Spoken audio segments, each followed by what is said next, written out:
Wonderland is the newest horror gem in Roblox, made by the same team who created The Mimic and inspired by Poppy Playtime. And don't let its bright and childish appearance fool you, because the story behind might be even way darker than it looks. From trapped souls, monsters, to straight up demons from hell, they're all here waiting for you. So what is actually happening in this Wonderland? Let me get you over everything.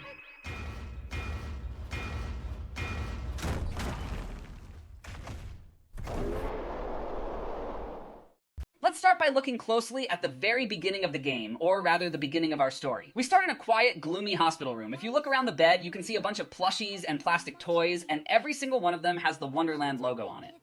This tells us that before the child ever got sick, they absolutely loved this brand. Then the voice line. The kid said his mother promised to him that when he wakes up, he will be in a much happier place. A place where nothing hurts anymore, and they can play forever. But here is the weird and tragic part. As soon as he finishes speaking, we can hear a long, flat beep. This is our first major clue. The child didn't just fall asleep. They might have passed away right there on the bed. Immediately after that flatline sound, the child opens their eyes, but they are no longer in the hospital. They are standing at the entrance of a massive glowing carnival. When you first step into this park, the contrast is absolutely wild. You go from a dark, silent hospital room to a world filled with blinding neon lights, giant roller coasters, and upbeat carnival music. But the more you look around, the more you realize that something is seriously wrong with this place. The colors are so bright they almost make your eyes water, and the buildings have these impossible crooked shapes that do not follow the laws of physics. Right at the entrance gates, you see a giant towering statue of Wonder. It stands there, looming over you with a painted, friendly smile. And if you have already played any horror game, you know that smile is nothing more than fake. We also get a lot of clues about how this world works when we look at the side characters, starting with Zippy. Zippy looks like a classic cartoon character from an old television show. He has a green backpack for a body, thin arms with white gloves, and red and white shoes. He seems incredibly friendly at first, and his main goal in the game is to help you find the way out of each level. But his help comes with a price. He is constantly calling out to you, saying things like, "I want lumens," or "feed me." Lumens are these small, glowing creatures that run around the map in different colors, like red, green, purple, and white. Some of them look like little clouds, and others look like tiny worms. Once you give him 4 lumens, he will run over the map and reveal the exact exit location for all the players. But Zippy doesn't actually keep these lumens for himself. He's actually a worker for the big boss, Mr. Wonder, and his job is to collect them to feed a giant gummy worm named Wormy. Wormy is a massive creature with a mouth that is permanently open, waiting for food. Eating these lumens is Wormy's only way of staying alive. The game uses these lumens to calculate how many tickets you need to advance to the next level. This tells us that the entire economy of Wonderland runs on these glowing spirits. They aren't just collectibles. They are the energy that keeps this pocket dimension from falling apart, and the entities here are desperate to gather as many of them as they can from the children who get trapped. Now let's talk about the main leader of this crazy park, Wonder. Most of the time, Wonder looks like a tall, happy gentleman. He wears a blue striped suit, a black top hat, and he has a bright yellow sun for a head. He speaks with a really rough, loud voice and likes to joke around, but his friendly personality is just a trick. He is actually a dangerous entity who loves trapping children in his world. He is also extremely impatient. On your health pad, there is a timer, and as the clock ticks down, he starts mocking you. He will say things like, "Time's ticking," or "Should I start the funeral early?" He even jokes about his wife saying, "Move faster."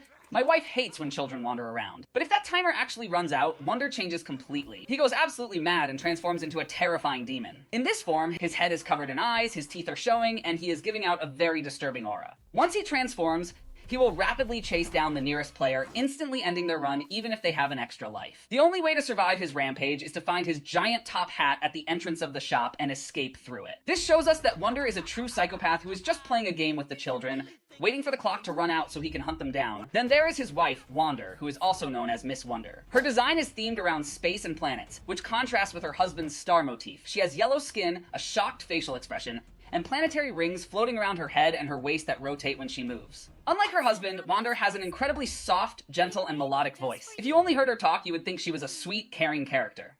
But this gentle voice is just a deceptive front. She is actually highly aggressive and will chase you down with terrifying speed. She doesn't use weapons like a bat or a knife. Instead, she just runs after you and triggers a fatal jump scare if she touches you. She also has an incredible ability to sense where you are.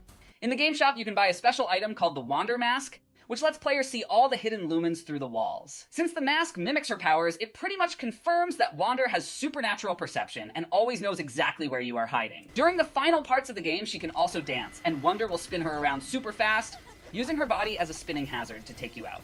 If we look at the actual gameplay of Wonderland, the structure of the levels keeps you under constant pressure. From level 1 all the way to level 8, the core loop is simple but intensely stressful. Your main goal is to run around randomized playground maps, searching for lumens. While you are hunting for them, You have to constantly dodge the various hostile toys and monsters roaming the area. Once you collect enough lumens, you feed them to Wormy to get to the next level, but the game doesn't just let you repeat this loop. It throws in intense chase sequences to break things up. The first one happens right after level 2, which is the mole chase. You have to run through a dark tunnel while flipping levers on the walls to unlock the gate before the monster catches you. Then, right after level 4, you are thrown into another notoriously difficult chase sequence. This is a pure test of your platforming and parkour skills. You have to sprint through narrow hallways, click switches to unlock doors, jump across floating boxes over a deadly drop, and finally, instead of going to a locked exit door, you have to make a blind leap down a hidden hole to survive. After you get through these initial challenges, you reach the first major special round right after level 6, which is the balloon roller coaster. This is where the game turns into a fast-paced rail shooter. You are strapped into a moving roller coaster cart, flying high in the air,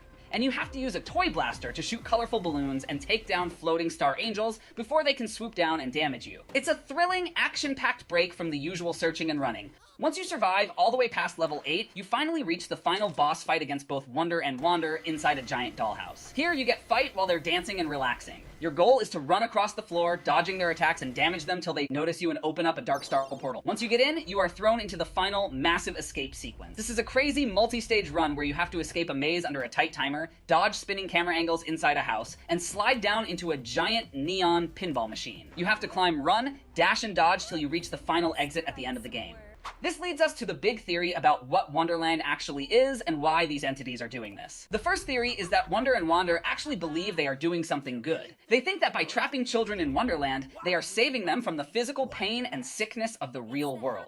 In their minds, a world of endless games and rides is the perfect paradise for a kid. They see themselves as protectors, keeping these children in a place where they will never have to experience the sadness of a hospital room again. But this theory has a major dark side. Even if they think they are helping, they are actually feeding on the children's souls to keep their pocket dimension alive. Wonder gets extremely angry when a child tries to escape because he cannot accept that anyone would reject his perfect world. He views their desire to go back to their family as a personal insult, which is why he transforms into a monster to destroy anyone who tries to leave. On the other hand, the child's journey represents the ultimate desire to go home. Even though the child's real body is sick and suffering in a hospital bed, they are willing to fight through nightmares just to get back to their real family. To the child, a real life filled with real love, even if it has pain, is worth infinitely more than a fake robotic paradise run by a psychopathic sun monster. This brings us to a major question. Who are the other children we see on the trailer at the very end of the game? If you look at the shadowed silhouettes, they aren't moving. They are just sitting there, staring forward with blank, sad expressions.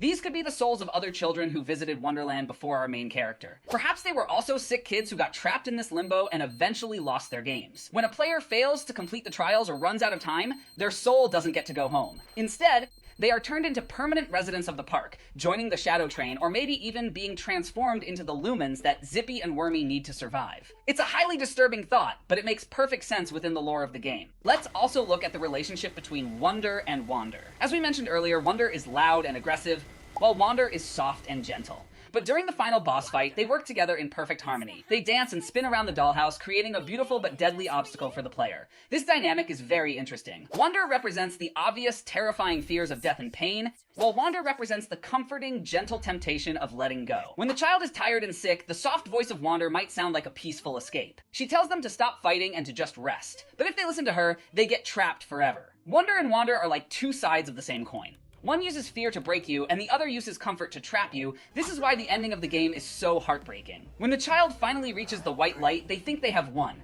They wake up in their hospital bed, and for a brief second, they feel a sense of relief. But the glitching television screen reveals the truth. They never actually escaped. Wonderland is a loop that keeps resetting because the child's physical body is still trapped in a coma. Every time they wake up in their mind, it's just the start of another cycle. Wonder's final words, "I'll be waiting every time you open your eyes," confirm that the child is stuck in an endless loop of fighting for their life, waking up in a fake reality, and then being pulled back into the nightmare.